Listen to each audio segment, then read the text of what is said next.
Hello dear student, कैसे हैं आप लोग। तो इलेक्ट्रोकेमिस्ट्री का आज हम लोग डिस्कस करने वाले हैं कोरोजन। कोरोजन क्या होता है बेटा? कभी कभी कोरोजन से क्वेश्चन पूछ लिया जाता है। डेली लाइफ में बेटा हम लोग कोरोजन के एग्जाम्पल जनरली देखते रहते हैं। आपने देखा होगा बेटा, अगर मान लीजिए कोई लोहे की रॉड है और उसको हम लोग छत पे रख देते हैं, या फिर घर का कोई लोहे का आर्टिकल है छत पे पड़ा होता है, तो काफ़ी दिनों के बाद जाकर जैसे ही अपने हाथ उसके ऊपर आप फेरते हैं तो आप देखते हैं कि आपके हाथ के ऊपर भूरे भूरे ब्राउन पार्टिकल्स जाकर के चिपक जाते हैं। आखिर ये क्या है? ये कोरोजन है। और पर्टिकुलरली आयरन के कोरोजन को हम लोग टर्म देते हैं रस्टिंग। कोरोजन की बात करें तो जैसे कॉपर का कोई वेसल है तो आप देखते हैं ग्रीनिश कवरिंग उसके ऊपर आ जाती है, या सिल्वर का टर्निशिंग हो जाना। सीधे सीधे हम लोग कहें loss of metal in the form of oxide. किसी भी मेटल का ऑक्साइड के फॉर्म में धीरे धीरे लॉस होने को ही हम लोग बोलते हैं कोरोजन। बेसिकली जो कोरोजन होता है वहां पे ज्यादा होता है, जहां पे मान लीजिए बेंडिंग हो, कहीं स्क्रैच लग जाए, खरोच स्क्रैच लगा हुआ हो, कहीं बेंट हो, कहीं टिल्ट हो, इस तरह का जो सब्सटेंस होता है वहाँ पे कोरोजन की संभावना ज़्यादा होती है। जो मेटल ज़्यादा रिएक्टिव होते हैं उनकी कोरोजन की संभावना ज़्यादा होती है। सेलाइन वाटर के अंदर जो होता है कोरोजन क्या होता है हमारा ज़्यादा होता है। फिर हम लोग कहते हैं बेटा कि कोरोजन से बचाव के लिए क्या किया जाता है। तो कोरोजन से बचाव के लिए हम लोग बैरियर प्रोटेक्शन, जिसमें ऑयलिंग, पेंटिंग, ग्रीसिंग, ये सारी चीज़ें कर देते हैं जिससे उसके ऊपर की कोरोजन ना लगे।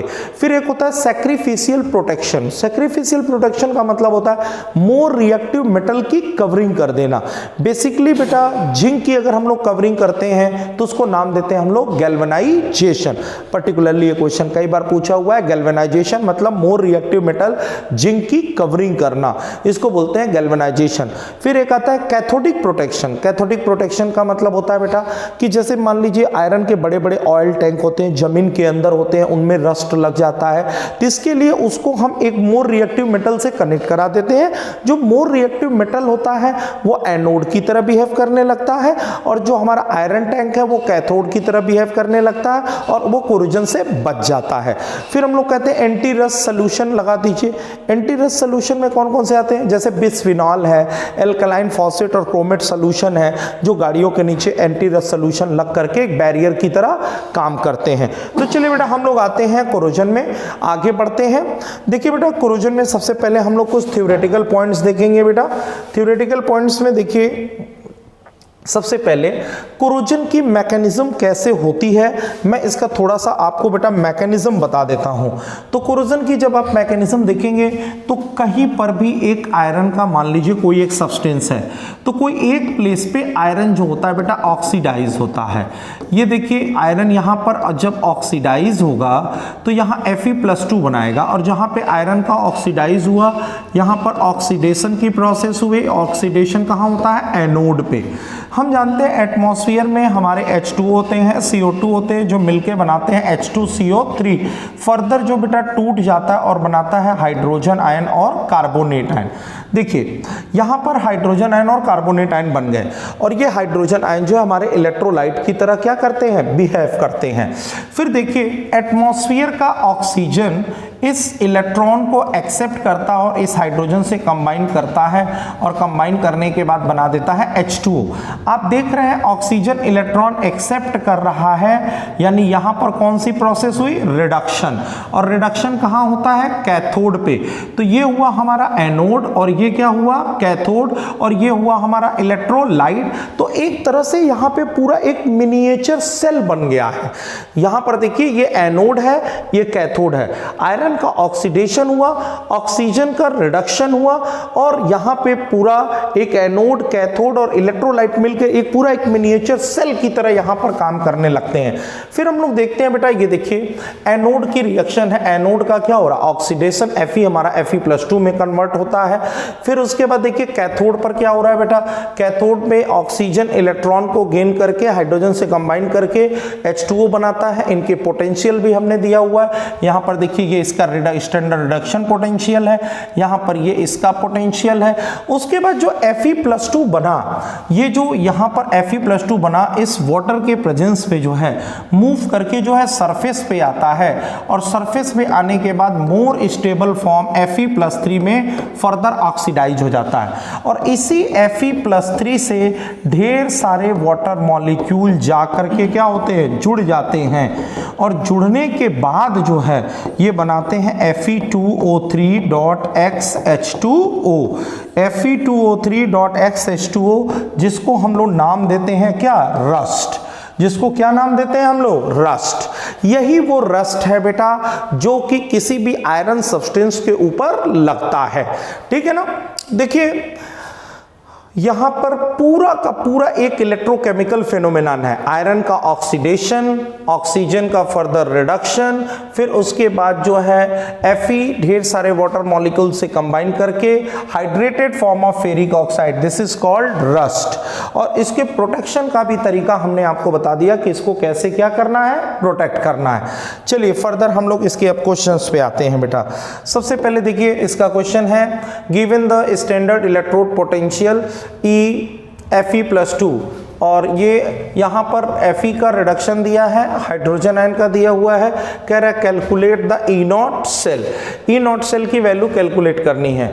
बेटा यहाँ पर आप देखिए दोनों के रिडक्शन पर SRP दिया हुआ है, ध्यान से देखिए, तो ये भी SRP है और ये भी क्या है आपका SRP है। ये SRP जो है कम है, कम होने का मतलब इसका क्या हो रहा है, ऑक्सीडेशन, और इसका क्या होना है, रिडक्शन। हम लोग जानते हैं E0 cell equal to E0 oxidation plus E0 reduction. इस हिसाब से हम लोग लिखेंगे Fe से Fe+2 plus E0 hydrogen ion O2 and H2O। अब देखिए बेटा यहाँ पर दिया हुआ इसका रिडक्शन पोटेंशियल, हमें लेना ऑक्सीडेशन, तो मैंने इसको कन्वर्ट कर दिया, क्योंकि आप जानते हैं बेटा E0 oxidation is equal to minus E0 reduction. Oxidation को रिडक्शन में, रिडक्शन को ऑक्सीडेशन में बदलना है तो माइनस लगा दीजिए, प्लस साथ में 1.23, और जब इसको सॉल्व करेंगे तो बेटा आ जाएगा 1.67 volt. Answer C is correct. तो ये चलिए बेटा आगे बढ़ते हैं अगले क्वेश्चन पे, ठीक है। देखिए नेक्स्ट क्वेश्चन है गैल्वेनाइजेशन। गैल्वेनाइजेशन अभी अभी बेटा मैंने आपको बताया, गैल्वेनाइजेशन मतलब क्या होता है, जिंक की कोटिंग होती है आयरन शीट के ऊपर। तो बेटा गैल्वेनाइजेशन आपने देख लिया, गैल्वेनाइजेशन मतलब जिंक की कोटिंग है आयरन शीट के ऊपर। ये तो सिंपल सा क्वेश्चन था बेटा। अगला क्वेश्चन है बेटा, consider the following reaction during the rusting. अब रस्टिंग ऑफ आयरन, आयरन का क्या हो रहा है, ऑक्सीडेशन होता है, Fe+2 में कन्वर्ट हुआ, एनोड पे O2 further 4H plus 4 electron 2H2O at cathode. अब इसमें आपसे पूछना चाह रहा है consider the following reaction during the rusting of iron. Rust का फॉर्मेशन, देखिए बेटा रस्ट का फॉर्मेशन कब होता है, तो ये देखिए ये जो है ये रिएक्शन जो है बेटा, ये देखिए Fe2O3.XH2O, this is the hydrated ferric oxide, ठीक है ना। रिएक्शन जब रस्टिंग ऑफ आयरन, ये यहाँ पे जो है रस्ट का फॉर्मेशन हुआ, इस रिएक्शन के अंदर क्या बन रहा है आपका, रस्ट बन रहा है। ये तो बेटा एनोड की रिएक्शन हो गई, और ये किसकी हो गई, कैथोड की रिएक्शन हो गई, और ये मेनली रस्ट फॉर्मेशन की रिएक्शन है। इसको और अच्छे से कहूं कि rusting of iron during rust formation, rust formation कर दीजिए, तो ये आपका रस्ट का क्या हो रहा है, फॉर्मेशन हो रहा है। चलिए अगले क्वेश्चन में आते हैं बेटा। ये देखिए बहुत ही इंपॉर्टेंट क्वेश्चन है बेटा, ये क्वेश्चन बड़ा अच्छा है, कई बार का पूछा हुआ है। यहां देखिए ध्यान से, पहले ये देखो बेटा, यहां पर Ag, यहां पर इलेक्ट्रॉन बाहर निकला, मतलब ये SOP दिया हुआ है, और यहां पर भी इलेक्ट्रॉन बाहर निकला तो क्या हुआ, SOP दिया हुआ है, ठीक है ना। दोनों जगह SOP दिया हुआ है, जिसका इलेक्ट्रोकेमिकल सीरीज में आप जानते हैं ECS सीरीज में अगर देखा जाए तो बेटा जिसका SRP कम होता है और जिसका SOP जो होता है बेटा वो ज़्यादा होता है, ये लोग ऊपर होते हैं। इस हिसाब से देखा जाए तो इसका क्या होना चाहिए बेटा, ऑक्सीडेशन, और इसका क्या होना चाहिए, रिडक्शन। अगर मान लीजिए ऐसे मानकर मैं रिएक्शन लिखूं Ag plus I minus change into AgI plus electron, और इसको मैं रिड्यूस कराऊं Ag electron change into Ag, और इस रिएक्शन को मैं फर्दर लिख दूं Ag plus I minus Ag plus electron change into Ag plus AgI plus electron, और मैं लिखूं यहाँ पे E not cell equal to E not oxidation plus E not reduction, तो ये हो जाएगा 0.152 प्लस 0.800, तो बेटा यहाँ से आ जाएगा 0.952 वोल्ट E नॉट सेल की वैल्यू। और हम जानते हैं बेटा इक्विलिब्रियम पे फॉर्मूला होता है E not cell equal to 0.059/n log product upon reactant. अगर इस रिएक्शन में देखें तो ये क्या है, सॉलिड है, ये भी क्या है, सॉलिड है, तो इसका एक्टिव मास कितना हो जाएगा 1, ये भी क्या हो जाएगा, सॉलिड है, तो यहाँ पे आएगा 0.059/1 log 1 upon silver ion iodide ion, और इसकी जगह हम लिख सकते हैं क्या, KSP, इसकी जगह क्या लिख सकते हैं बेटा, KSP। तो यहाँ पर इक्वेशन क्या होगा, E not cell equal to 0.059 log 1 upon KSP, और यही KSP जब ऊपर जाएगा तो किस में आ जाएगा, ये माइनस में, किस में आ जाएगा ये वैल्यू, माइनस में। तो देखो बेटा ये वैल्यू अगर माइनस में आ जाती है और फिर फर्दर इसको तुम सॉल्व करते हो, तो देखो मैं वैल्यू यहाँ पे रख दे रहा हूँ, आप लोग सॉल्व कर लीजिएगा। 0.952 0.059 लॉग KSP पर -1, और माइनस आगे कर लीजिएगा, और जब सॉल्व करेंगे तो log KSP is equal to -16.13 आ जाएगा, यानी कि बेटा ये आंसर आपका क्या है, सही है। ठीक है, एकदम सिंपल सा था बेटा, यहीं पे थोड़ा सा ध्यान देना था, इसको ऑक्सीडेशन, इसको क्या कराना था, रिडक्शन। ठीक है बेटा, चलिए आगे बढ़ते हैं, बहुत ही अच्छा क्वेश्चन था। अगला क्वेश्चन है बेटा यहाँ पे देखिए, हाँ बेटा थर्मोडायनेमिक इफिशियंसी ऑफ सेल, तो हम लोग जानते हैं इफिशियंसी का फॉर्मूला क्या होता है, that efficiency is equal to delta G अपॉन डेल्टा H। तो यहाँ पर आंसर चला जाएगा बेटा आपका ये डेल्टा G बराबर क्या होता है, -NFE cell that is upon delta H। चलिए बेटा ये भी क्वेश्चन हो गया। तो ये थे बेटा आपके कोरोजन के कुछ इंपॉर्टेंट क्वेश्चंस थे जो आज हम लोगों ने बेटा क्या किया, डिस्कस किया। तो आज बेटा हम लोगों ने कोरोजन के कुछ इंपॉर्टेंट क्वेश्चन डिस्कस किए। अब देखिए इलेक्ट्रोकेमिस्ट्री के जितने टॉपिक थे उसमें मोस्टली इंपॉर्टेंट क्वेश्चन हम लोग डिस्कस कर चुके हैं।